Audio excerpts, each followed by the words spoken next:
Bem-vindos à nossa análise. Hoje a gente vai dar uma olhada num material que tenta decifrar um fenômeno cultural e ideológico que a gente ouve muito falar, né? O tal do woke. Exato. O livro é Como Desarmar a Cultura Woke. O autor usa um pseudônimo, Charles Pinchon, e tem prefácio do James Lindsay. Isso aí é descrito como um manual de campo, né?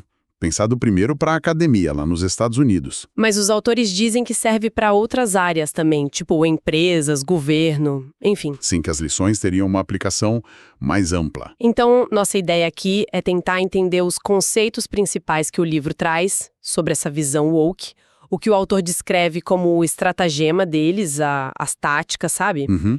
E também olhar as contra-estratégias que ele sugere para quem está, digamos, no meio dessa dinâmica. O prefácio já começa forte, falando em colonização ideológica, paralisia. Vamos mergulhar nisso? Vamos lá. Para começar, então, o que exatamente o livro define como woke? A gente sabe que vem de awake, acordado, mas... No contexto do livro, né, seria estar desperto para umas supostas verdades sobre dinâmicas de poder que, segundo essa visão, organizam tudo. Racismo sistêmico, patriarcado, essas coisas. Certo. O livro até menciona uns nomes alternativos, tipo Justiça Social em Perspectiva Crítica, JSPC, ou Construtivismo Crítico. Eles admitem que o woke pode soar pejorativo, mas usam porque é mais curto, mais direto. Entendi. E como essa visão de mundo se estrutura, segundo o livro? Bom, o texto organiza em 3 princípios básicos, que ele adapta de outros autores e do próprio Pinchon. O primeiro é o princípio do conhecimento. Conhecimento. A ideia central aqui, como o livro descreve, não é que a realidade não exista, mas que a gente não consegue conhecê-la de verdade objetivamente. Todo conhecimento seria socialmente construído, pela linguagem, pela cultura, entende? Tipo, cada cultura teria sua própria verdade? E todas seriam igualmente válidas? Exatamente. Levaria a uma equivalência epistêmica. A ciência, por exemplo, não teria mais crédito para explicar a realidade do que, sei lá, a religião ou outras formas de saber. Pelo menos essa é a descrição da fonte. Interessante essa visão sobre o conhecimento. E os outros 2 princípios? O segundo é o princípio político. Esse vai um passo além. Diz que o conhecimento não só é construído socialmente, mas que ele é construído especificamente por grupos opressores para manter o poder sobre os oprimidos. Nossa! E aí as ferramentas que a gente usa para buscar conhecimento, lógica, argumento, evidência, seriam vistas nessa ótica do livro como parte do problema, como coisas que perpetuam a opressão, principalmente associada a homens brancos europeus. Quer dizer, até a forma de debater seria considerada opressora. Justamente. E o terceiro princípio, o princípio do sujeito, foca na identidade. Identidade de grupo, imagino. Isso. Ele definiria as pessoas primeiro pela identidade de grupo. Branco, mulher, negro, cisgênero, etc. O comportamento de cada um seria, em grande parte, determinado por isso. E sempre reforçando a opressão, mesmo sem querer. É a ideia descrita. Consciente ou inconscientemente, reforçaria os sistemas. E a responsabilidade por atos de um membro do grupo poderia até se estender a todos os outros, sabe? Inclusive através do tempo. Então, resumindo a descrição do livro, a sociedade seria dividida em opressores e oprimidos por identidade, e a gente teria pouca autonomia para sair disso? Basicamente isso. O autor até cita uma frase que resumiria essa visão como: a realidade é um grande lixo. É uma descrição bem sombria, né? Bastante. E como isso se conecta com o ethos, a moralidade dessa visão? Bom, ligado a isso, o livro descreve o ethos como uma obrigação moral de lutar contra a opressão, que seria vista como onipresente, em todo lugar. E não lutar seria ser cúmplice. Exato. Não se opor seria cumplicidade. Isso levaria a um foco muito grande no ativismo, que o livro diz ser visto até como função legítima de um acadêmico. E a estratégia de fundo que o livro menciona é a da longa marcha pelas instituições.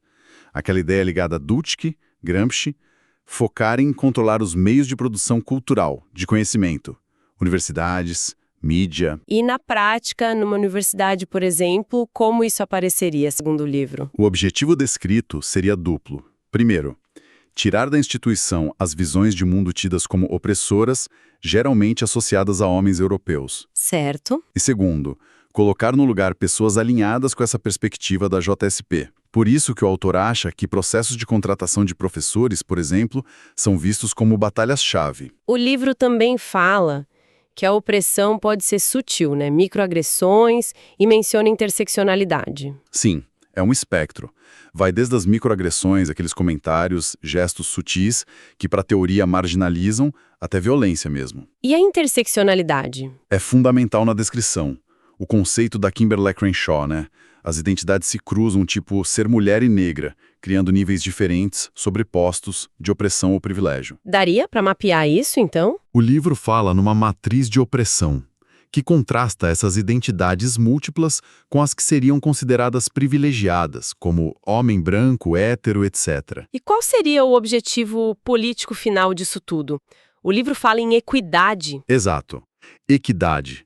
E o livro faz questão de diferenciar de igualdade de oportunidades. Qual a diferença, segundo eles? A equidade, como descrita ali, buscaria uma redistribuição para compensar recursos, cargos, verbas, tirar dos grupos vistos como historicamente opressores e dar para os oprimidos. Para corrigir a história, digamos assim. A ideia seria essa: corrigir desequilíbrios e chegar numa representação proporcional à população em todas as áreas. O autor até cita exemplos de universidades que teriam metas não só de alcançar, mas de exceder a representação de certos grupos. Exceder. É, algo que o autor interpreta como um movimento para desforra, para retaliação mesmo. Entendi.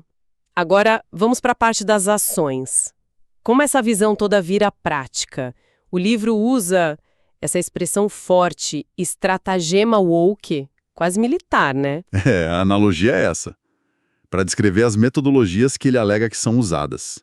Ele define uns conceitos para a gente entender, tipo situações. Que seriam... Os momentos onde se toma decisão, reunião, comitê, essas coisas. Aí tem os lugares de opressão. Qualquer lugar onde daria para achar opressão. Isso, currículo, formulário, jeito de falar. Qualquer coisa. E a problematização. Que é o ato de apontar essa opressão escondida. Exatamente. Expor a opressão que estaria oculta em coisas aparentemente neutras. O livro dá algum exemplo disso? De problematização? Dá sim. Um exemplo seria pegar a pergunta, de onde você é, feita para alguém com traços asiáticos, e interpretar como microagressão, como algo que exclui mesmo que não fosse a intenção. Entendi. Mas pode ir bem além, né? Criticar sistemas inteiros, tipo o capitalismo, como opressores por natureza. Outros conceitos que ele menciona são metas, avanços, incursões, os objetivos da JSP e as tentativas de chegar lá, e o enraizamento da JSP, que é o nível de influência que essa visão já tem num lugar. Certo. E quais seriam os princípios gerais por trás desse estratagema, segundo o livro? Ele lista 5. Resumindo muito, seriam: sempre tentar aproveitar qualquer brecha para avançar a agenda. Ok. Usar a força mínima necessária, ou seja, usar a tática mais leve que funcione e ir escalando se precisar. Faz sentido. Tentar passar despercebido, camuflar as mudanças até que fiquem difíceis de reverter. Todo avanço deve ter êxito, garantir que cada passo ajude na meta final. E o último, talvez o mais polêmico. Qual seria? Os fins justificam os meios. A ideia descrita é que a convicção na causa é tão grande e as regras normais, lógica, debate justo, são vistas como tão opressoras que podem ser abandonadas se for conveniente. Nossa, isso é forte. E teria ferramentas específicas para isso, principalmente na linguagem? Teria sim. O livro destaca 2 principais. A primeira é o apito para cachorro woke. Apito para cachorro, como assim? É o uso de palavras que parecem normais para quem está de fora, mas que para quem é iniciado sinaliza que você está alinhado com a ideologia. Tipo um código. Exato. O exemplo clássico que o livro dá é a palavra crítica. Na academia é algo positivo geral, mas seria usada por esse grupo para se referir especificamente à crítica da perspectiva JSPC. Entendi. E a outra ferramenta? São as palavras cambiantes woke. O livro usa uma analogia de castelo. Motte e Bailey. Como funciona isso? São palavras comuns, tipo diversidade, equidade, inclusão, racismo, interseção. Elas teriam dois significados.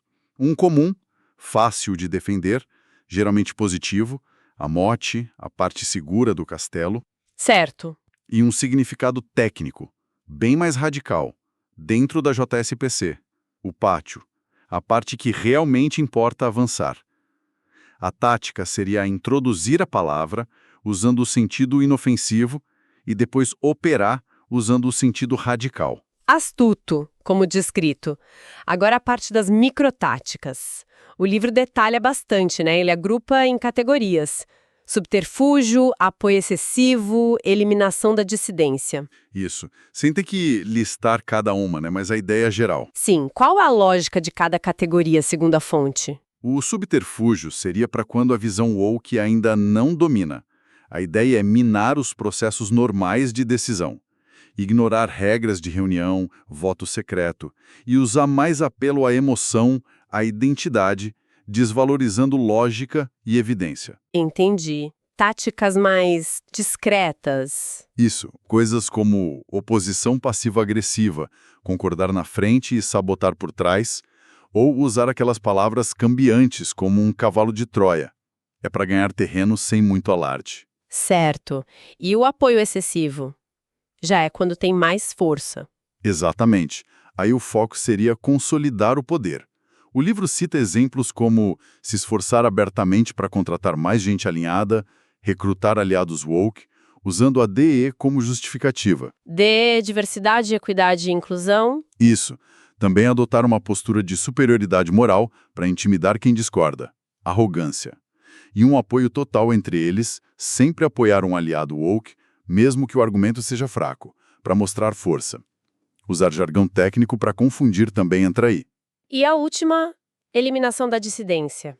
O nome já diz, parece mais agressiva. Sim, segundo o livro, seriam táticas para quando a visão woke está quase dominando ou já domina, o objetivo é calar ou tirar do caminho quem ainda resiste. E como isso seria feito? Aí entram coisas como ataques pessoais no lugar de debater ideias, ataques ad hominem. Inverter o ônus da prova, acusar alguém de racismo, por exemplo, e exigir que ele prove que não é.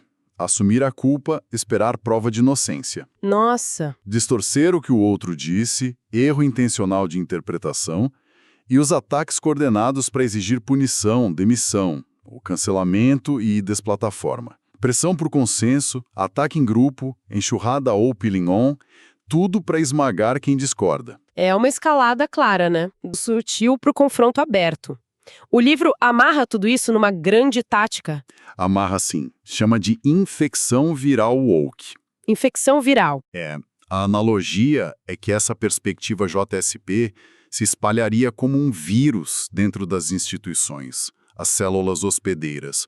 Usaria receptores que já existem lá, tipo o valor que se dá à crítica ou à diversidade para conseguir entrar.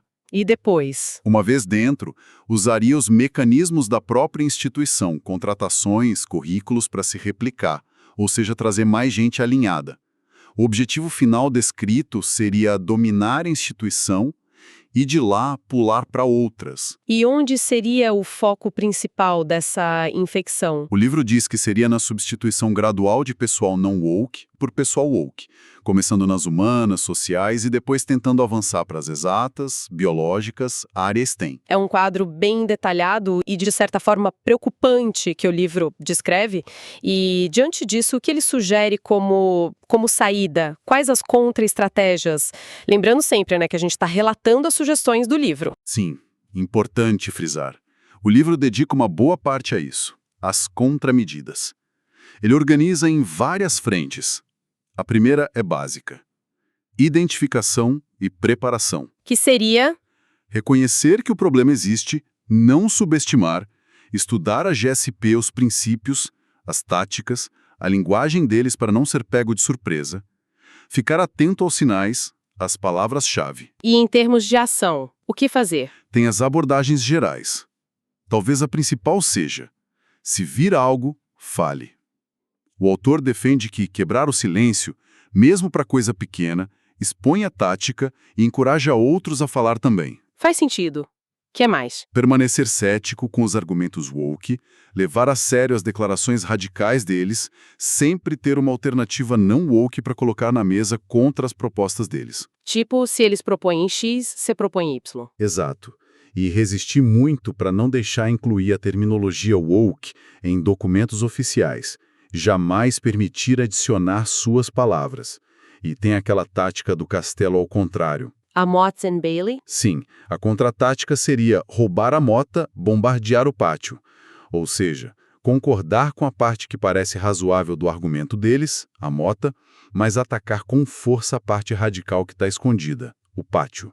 Interessante. E o livro fala sobre a importância de ter aliados, né?